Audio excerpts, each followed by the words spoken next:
2వ అధ్యాయం 13వ శ్లోకం. అహో అహం నమామ్యహం దక్షః న అస్తి ఇహ మత్ సమః అసంసృశ్య శరీరేణ ఏన విశ్వం చిరం ధృతం. ఓ మునీంద్ర, ఓ సద్గురుదేవ, మళ్ళా నాకు నేనే నమస్కరించుకుంటూ ఉంటున్నా. అంటే ఈ విశ్వ చైతన్య స్వరూపాన్ని నేను అనుభూతి పొంది, ఈ బ్రహ్మస్వరూపాన్ని నేను అనుభూతి పొంది, అటువంటి విశ్వ చైతన్య అనుభూతిని పొందినటువంటి నాకు నేనే నమస్కరించుకుంటూ ఉన్నా.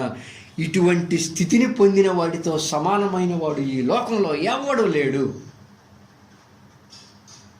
ఏమండి, దక్ష, ఇటువంటి స్థితిని పొందిన వాడితో సమానమైన వాడు ఎవడు లేడు. బ్రహ్మ వీడితో సమానం కాదు, విష్ణువు వీడితో సమానం కాదు, శివుడు వీడితో సమానం కాదు. ఎవడితో?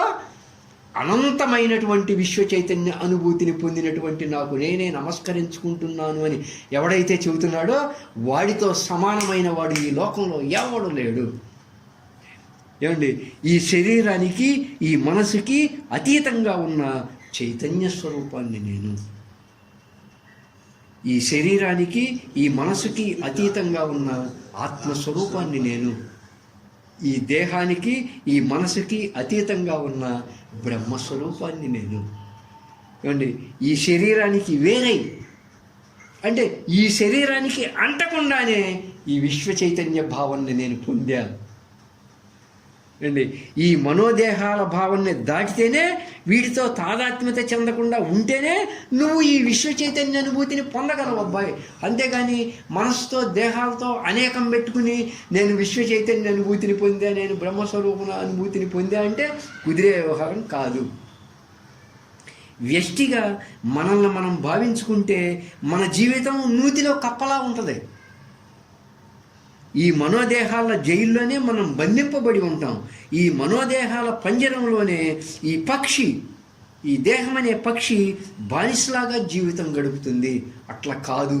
ఎప్పుడైతే ఒక విరాట్ స్వరూపంగా నిన్ను నీవు అనుభూతి చెందావో, ఎస్, నేను ఇంతవరకే పరిమితం కాదు, నేను అనంత స్వరూపాన్ని, నేను విశ్వ చైతన్య స్వరూపాన్ని, బ్రహ్మ నుంచి గడ్డిపోచ వరకు అన్నీ నశిస్తున్న అనంతమైన విశ్వ చైతన్యమైనటువంటి నాకు నాశనం లేదు. అనంతమైనటువంటి విశ్వ చైతన్య అనుభూతిని పొందే నేను అనంతంగా ఉన్నాను. కాబట్టి ఒక చోటకి వెళ్ళటము, ఒక చోటకి రావడము అనేదే లేదు. ఇలా నేను విరాట్ స్వరూపంగా ఎప్పుడైతే ఎవరైతే అనుభూతి పొందుతారో ఆ విశ్వ చైతన్యమే నేను అన్న భావాన్ని మనం ఏర్పరచుకున్నామో అప్పుడు ఎవరమైనా సరే ఏకత్వాన్ని అనుభూతి పొందుతాం, సమతని అనుభూతి పొందుతాం, ఒక సాక్షితత్వాన్ని కూడా అనుభూతి పొందుతాం. ఈ మనోదేహాల భావాన్ని నేను వదిలి ఈ విశ్వాన్నంతా ధరించి ఉన్నా అంటే నా మనసు ఈ విశ్వభావాన్ని అనుభూతి పొందుతుంది.